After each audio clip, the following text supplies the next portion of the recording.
It was 15 years ago at my first duty station, and Diana was the closest friend that I had. And at that point, she was pregnant, single, away from home, and supported her throughout her whole pregnancy. And unfortunately, she lost her baby on her due date and had to deliver a stillborn baby. Really didn't understand how that affected her. And so when she was going through issues, I thought I was being a friend and supporting her. Diana had failed through her CDCs and had gotten administratively released from the Air Force. And that was one thing that I just supporting her. And Diana had financial problems. And instead of asking her what she was doing with her money, I would give her money.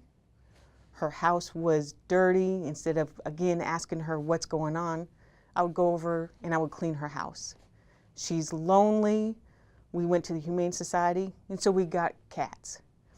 And I always just fixed the problem and never had addressed it with her. Diana is who introduced me to my husband. And we were going out. It was a Friday night. And got a call from Diana's roommate saying that Diana had locked herself in her room and taken a bottle of vodka with her, and that she wouldn't let her in the room. And could we come over and talk to her? And it was the longest drive to get to her apartment. And my husband and I finally got to her apartment. She let us in, and she was laying in her bed under the sheets. And we started talking, asking her what's going on. And she was talking to us, and eventually things didn't make sense. And we asked her, Diane, what's your name? And she gave us a male's name. And something is not right. And she's, I'm so tired, I just want to go to sleep. We said, no, Diana, you need to stay up and you need to talk to us. She said, no, I need to go to sleep. And she had fallen asleep for a little bit. And I'm trying to wake her up, and she wouldn't wake up. And we had pulled the covers back, and that's where we found the bottle of vodka and a bunch of empty pills. And so we had to call 911. And they came and picked her up, and we followed her. And I remember seeing her in the emergency room and still seeing the charcoal stains on her face because they had to induce the vomiting. But the hardest thing I had to do was call her parents.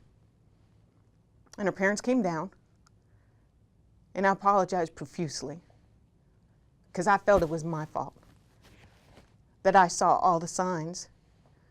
But instead of addressing them, I put a Band-Aid on them.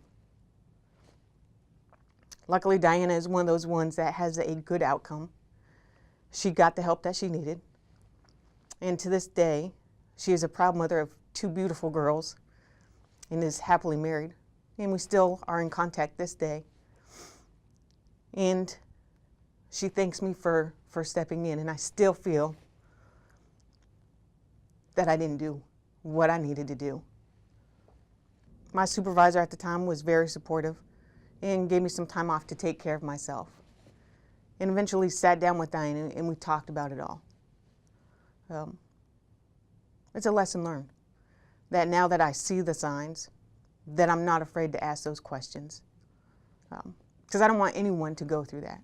I don't want anyone to feel the guilt that I could have done more and to be blinded by all of the warning signs and just to turn a blind eye. I would have intervened earlier.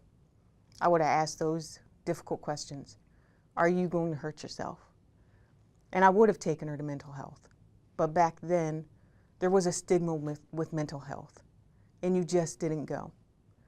And I would say there's not a problem with going to mental health. No. We all go through issues that we feel we can handle on our own, but we can't. And there's nothing wrong with getting help.